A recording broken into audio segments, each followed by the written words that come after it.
Welcome to Politicos media. Jagannatha Swamy Rathayatra ఉత్సవాలు విశాఖలో ఘనంగా జరుగుతున్నాయి. ఈ సందర్భంగా విశాఖ టన్నల్ చౌల్ట్రీలో దశావతారాలు నిర్వహిస్తున్నారు. సో ఇవాళ వరాహ అవతారంలో స్వామివారు భక్తులు దర్శనమిస్తున్నారు. అసలు ఈ వరాహ అవతారం యొక్క విశేషాలు ఏంటనేది అర్చకులు ఉన్నారు, వారిని అడిగి తెలుస్తున్నాం. అయ్యా నమస్కారం. ఈ వరాహ అవతారం యొక్క విశిష్టత ఏంటి? నీలాచల నివాసాయ నిత్యాయ పరమాత్మనే సుభద్ర ప్రాణనాదాయ జగన్నాథాయ మంగళం. శ్రీ విశాఖపట్నం జిల్లా టౌన్ కొత్త రోడ్లో వేయించేసినటువంటి సుభద్ర బలభద్ర సుదర్శన సమేత శ్రీ జగన్నాథ స్వామి వారి రథయాత్ర దశావతార మహోత్సవంలో భాగంగా ఈరోజు మూడవ రోజు అయినటువంటి ఈరోజు స్వామివారు జగన్నాథ స్వామివారు వరాహ అవతారంలో దర్శన భాగ్యాన్ని కలిగిస్తున్నారు. నిన్నటి రోజున కూర్మావతారంలో దర్శన భాగ్యం కలిగించి దేవతలకి రక్షించడానికి మందర పర్వతం సముద్ర గర్భంలోని కూర్మంగా సమర్పించి దేవతలకు అమృతాన్ని పంచారు. ఈరోజు వరాహ అవతారంలో స్వామివారి దర్శన భాగ్యం కలిగిస్తున్నారు.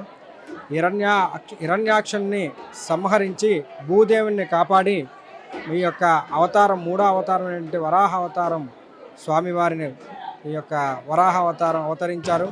ఈ జగన్నాథ స్వామి అవతారంలో వరాహ అవతారంలో ఉండేటువంటి భక్తులు ఈ వరాహస్వామి వారిని ఎవరైతే దర్శిస్తారో అటువంటి వారికి ఏమి కావాలన్నా కోరికలు ఇల్లు స్థలాలనుకున్నా ఏం చేయాలన్నా ఆరోగ్యం కావాలన్నా స్వామివారు కటాక్షిస్తారు.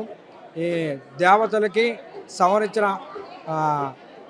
ధర్మో రక్షిత అన్నట్లుగా ధర్మాన్ని కాపాడినందుకు ఒక్కొక్క అవతారంగా మహావిష్ణు అవతారం చెందుతున్నారు. ఈ మహావిష్ణు అవతారంలో వరాహ అవతారం ఈరోజు అందరూ దర్శించుకొని స్వామివారి కృపకు పాత్రలు కాగలని కోరుచున్నాం. జై జగన్నాథ, జై జై జగన్నాథ. ఈరోజు ఈ వరాహ అవతారంలో స్వామివారిని చూసేందుకు భక్తుల సంఖ్య ఎలా ఉంది? భక్తులకు ఈరోజు వరాహ అవతారంలో స్వామివారిని దర్శించడానికి చాలా ఉదయం నుండే చాలామంది అనుకోకుండా వేలాది మంది భక్తులు వచ్చి స్వామివారిని దర్శించుకోవాలనేటువంటి తపన కళ్ళునారా వీక్షించేటువంటి భాగ్యం కలగాలనేసి ఉదయం నుండే ఈ యొక్క భక్తులు స్వామివారిని దర్శించుకుంటూ ఉంటున్నారు. స్వామివారికి ఎటువంటి ఇబ్బందులు లేకుండా దేవాదాయ ధర్మాదాయ శాఖ అన్ని ఏర్పాట్లు చేశారు. అన్నదాన కార్యక్రమం కూడా జరుగుతుంది. సో ఈ వరాహ అవతారంలో ఉన్నటువంటి జగన్నాథ స్వామిని దర్శించుకునేందుకు వేల సంఖ్యలో భక్తులు అయితే పోటెత్తారు. ఎందుకంటే ఈ అవతారం ఏడాది పొడుగునా ఉండదు. కేవలం ఈ రథయాత్రలో ఉన్నటువంటి దశావతారాల్లో మాత్రమే ఈ భక్తులకు దర్శనం ఉన్నారు. సో ఈ ఏదైతే దశావతారాల్లో భాగంగా ఇవాళ వరాహ అవతారంలో స్వామివారిని దర్శించుకుంటే కోరిన కోరికలు తిరుగుతాయని భక్తుల విశ్వాసం. కెమెరామెన్ ముఖేష్తో కిరణ్, పొలిటికోస్, విశాఖ నుంచి.